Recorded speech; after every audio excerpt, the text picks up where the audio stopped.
Hello. So a few days ago I did a video on PayPal. Long story short, PayPal charges a 2.9% merchant services fee to people who accept money using their service, plus a 30% flat transaction fee. If I accept a payment from you and then I refund that payment, then I would get back the 2.9%, but I wouldn't get back the 30 cents, which is fine, cost of doing business, whatever, no big deal. However, recently PayPal has changed their policy to where if you pay me and then I refund you, I don't get back the 2.9%. So let's say that you buy 2 Crest ultrasonic cleaners from me that cost about $1,135 each, around there. So let's say you buy 2 of these cleaners from me, and then you say, Louis, my boss actually already bought these. Can you do me a favor and refund me? I'm sorry, I'm wasting your time. When I refund you, I don't get back that $65.83. So if you even get the shipping address wrong, if you just accidentally purchase something and the shipping address is wrong, I only get protection as a seller if I ship to the PayPal verified shipping address. So I'm not allowed to just simply refund you and have you repurchase the item anymore, because if I do that, I get feed $65.83 for nothing.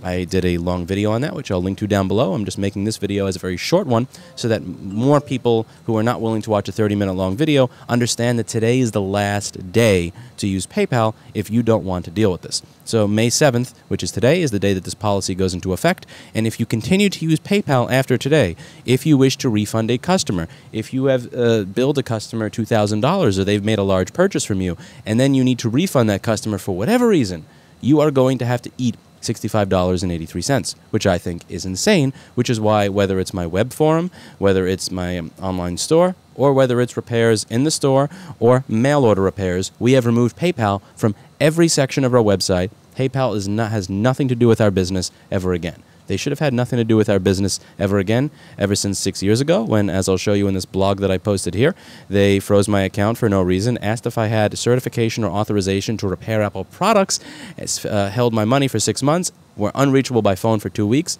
and then had the audacity to say, sorry, I know we make $500 million a year in net profit, but we only have 4 people working in the office at this time to answer the phone. Now, there are lots of people who've said, Louis, why don't you just, this is silly, why don't you just pass the fee on to the customer? As if the customers don't ding you with 1-star reviews for bad experiences when you pass on a $65 fee for a basic refund. Or they've said things like, Louis, why don't you just eat the fee? You're a business, right? Why should I?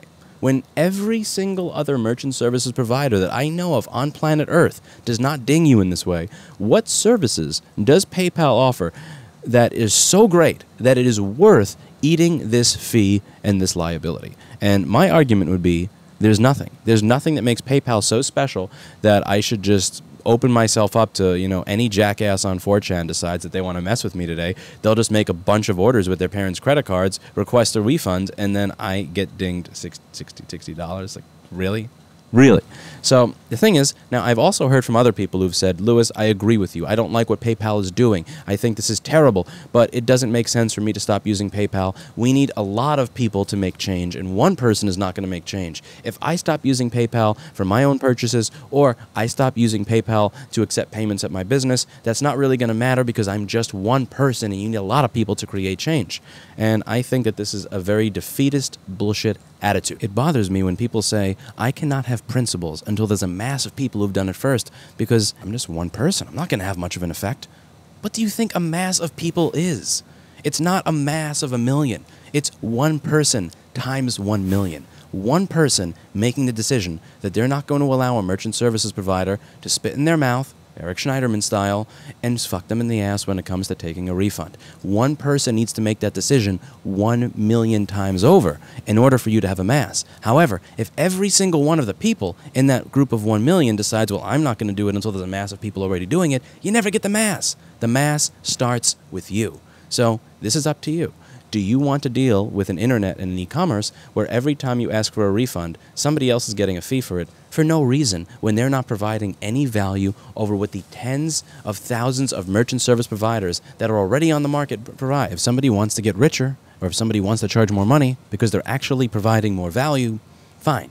But here we have a case where there's going to be increased friction in e-commerce, you're going to be paying more, the sellers are going to be paying more, there's going to be a lot more conflict for no good reason other than this fuckface wanting to buy another Bentley. Is that the future you want to deal with? Remember, this is not like dealing with Spectrum Cable. This is not Time Warner. This is not an issue where you either get to deal with getting fucked in the ass or you get dial-up. This is a merchant services provider. You have many choices of many different companies. So if you want to decide today that you're not going to tolerate this, you can just go right down the street and find somebody else who's not going to treat you like this. And I highly suggest that you do. I'm not going to accept that. And I don't think you should either. If somebody decides to say, Louis, I would have used your form, I would have used your store, I would have had a repair done by you, but you don't take PayPal. So, what are you going to do about that? I want to pay with PayPal. I'm going to point them to the subway. I'm going to tell them that the Apple Store is on 14th Street and 9th Avenue, just a few blocks away. And I wish you the best of luck in getting a good quality customer service and repair experience.